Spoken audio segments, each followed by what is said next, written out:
Epictetus used to say that happiness and freedom originate from a clear understanding of a fundamental principle. There are elements within our control and others that escape it. When facing a breakup, we encounter numerous aspects we cannot control, whether our ex-partner will find a new relationship, what was said before, the potential awkwardness of future encounters. These are the thoughts currently occupying our minds, but it's crucial to reflect on their usefulness. Thinking about things beyond our control doesn't add value to our lives. Existence will continue whether you focus on this issue or not. The concept of love and romance has undergone changes over the centuries. In ancient Greece, a dating culture similar to our current one is unlikely to have existed. However, we can reduce these experiences to fundamental human emotions such as desire, longing, attachment, or anger, which remain unchanged. Despite civilization's advancements, our physiology remains essentially the same as it was 2,000 years ago. Therefore, ancient philosophies like Stoicism still hold relevance. Even though we understand the brain's functioning better now, the validity of Stoic wisdom is not diminished. Now, addressing the end of a relationship, it's crucial to analyze what's happening and why we're experiencing such distress. Falling in love is an intense experience involving the production of chemicals that generate well-being. In this state, the beloved often becomes the exclusive focus of thoughts. However, it's largely a chemical reaction for bonding and reproduction. After the initial phase, these intense feelings diminish, making way for a deeper attachment. The question is this attachment inherently wrong? Can we avoid it at some point? If it's present, it just is. However, we can modify our approach to this attachment and the separation situation. But what if, for a moment, you return to what we can control? I like to practice this concept through a simple writing exercise. On the left side of the page, I list what I can control, while on the right, I enumerate what is beyond my control. Then, I review each uncontrollable item, gradually crossing it out, signaling to my brain to stop focusing on it. Afterwards, I circle the things I can control and proceed with my day. Stop torturing yourself with imaginations. Inviting us to adopt a Stoic perspective. Seneca emphasizes that we suffer more in imagination than in reality, a truth particularly evident in breakup situations.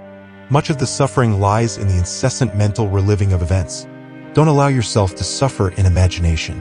Identify what triggers this suffering and cut it at the root. Is it seeing a picture of the ex on social media? Immediately deactivate the networks without hesitation. Is it waking up and feeling anxious about the ex? Get up immediately and go for a walk. This principle is truly transformative. By interrupting imaginative suffering, facing separations becomes more manageable. Marcus Aurelius emphasizes how the consequences of anger and grief are more harmful than the circumstances that provoke them. He encourages us not to sabotage ourselves by avoiding aggravating the situation. In a breakup, repeatedly calling the ex won't help, just like getting excessively drunk. There's no quick fix. Seek support from others. The most effective way to overcome a breakup is to avoid deepening the emotional pit. If you can do that, the journey through the separation will be considerably smoother. Here's where the strength of the rational mind, dominated by the Stoics, stands out. While we can't make the pain disappear instantly, it's useful to change incorrect beliefs to accept the reality of the separation and find peace in it. Let's briefly explore some of these beliefs and the Stoic perspective on them. 1. I need this person to be happy. This attachment can lead to clingy behaviors based on the belief that happiness depends on this specific person. The Stoics strongly disagree with this idea, arguing that virtue is the only necessity for happiness. Relationships and other circumstances are considered preferred indifference, pleasant but not essential for a happy life. Marcus Aurelius also highlights the importance of not hesitating to seek help. Just as a soldier on the battlefield may need assistance to get up, we have a duty to seek assistance when needed. While Stoicism promotes self-mastery, it's crucial to remember that seeking wisdom and strategies from others is essential. This doesn't mean seeking validation, but rather guidance on how to face similar situations. It could be a friend, a relative, someone admirable, a therapist, or even a book. Don't hesitate to seek wisdom in others. We are all human, face similar emotions, and share the same world. Relying on the support of other human beings can help understand how to lead one's own life. Stay focused on the present. According to Marcus Aurelius, it's crucial to avoid letting reflection on the full extent of life overwhelm you. Avoid filling your mind with negative thoughts about possible adverse outcomes. Focus on the present situation and question why it seems unbearable and insurmountable. If you're struggling during a breakup, it's time to take small steps focusing on the current moment. Don't get lost in plans for the rest of the day or worries about the next month. Direct your attention to the next task, even if it's something small. Could it be a walk after watching this video? Or getting back to work and sending an email? Simplify your life when things seem overwhelming, focusing on the next task until you can readjust and see clearly again. 2. I'll never get over this person. The intense pain after a breakup may seem insurmountable, but time plays a crucial role in healing. Accepting the pain instead of fighting against it is the Stoic approach. Seneca emphasizes the importance of allowing emotions to naturally exhaust themselves before applying philosophical remedies. Don't harbor resentment. Marcus Aurelius emphasizes that while someone can prevent our actions, they can't control our intentions and attitudes, which have the power to be conditional and adaptable. This is one of Stoicism's most powerful principles. The breakup happened, but what can change is the perspective you adopt from here on out. Will you allow the separation to sink you into despair, or will you use it as an opportunity to become a better person? If your ex said something hurtful that won't leave your mind, will you allow it to dictate your life for the next 3 months, or will you use it as an opportunity to practice forgiveness? Friends, family, and future partners may also speak painful words. You can turn this negative situation into preparation for future challenges in your life. Think about the strength of this process. 3. I have a right to this person. The notion of ownership or entitlement over the other person can generate anger. The Stoics, like Epictetus, recommend accepting loss as a return, avoiding the feeling of ownership. The Stoic view emphasizes the uncertainty and constant change in the world. Reframe. Any negative situation can be reinterpreted to learn, prepare, and strengthen. This often manifests in real life.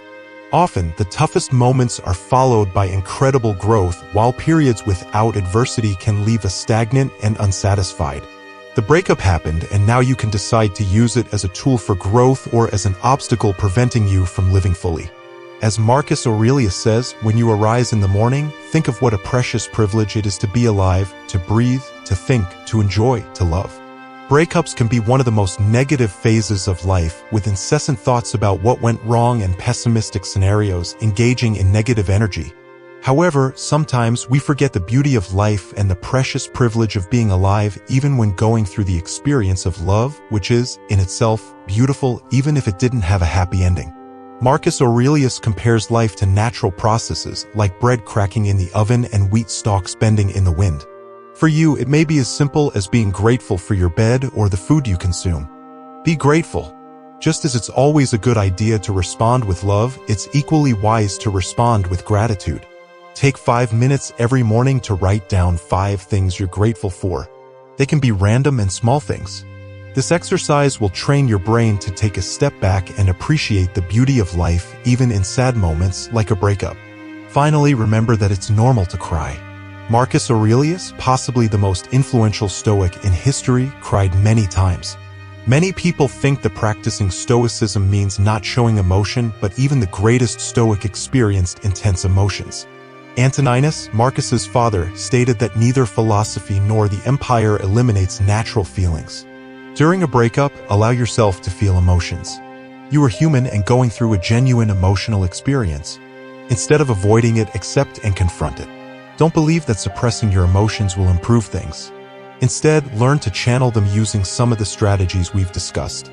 As seen, Stoicism doesn't seek to reinvent the wheel. On the contrary, it does the opposite. While many of its principles are repeated and taught frequently, its effectiveness lies in practice. Here's a challenge for you. Choose a lesson from this video and write about it every day for a week for 15 minutes. Then choose another lesson and do the same. After a month, you will have deeply meditated on these lessons, potentially altering the course of your life. In summary, Stoicism offers a valuable perspective for dealing with the end of a relationship, promoting acceptance of reality and the pursuit of inner peace. Thanks for watching.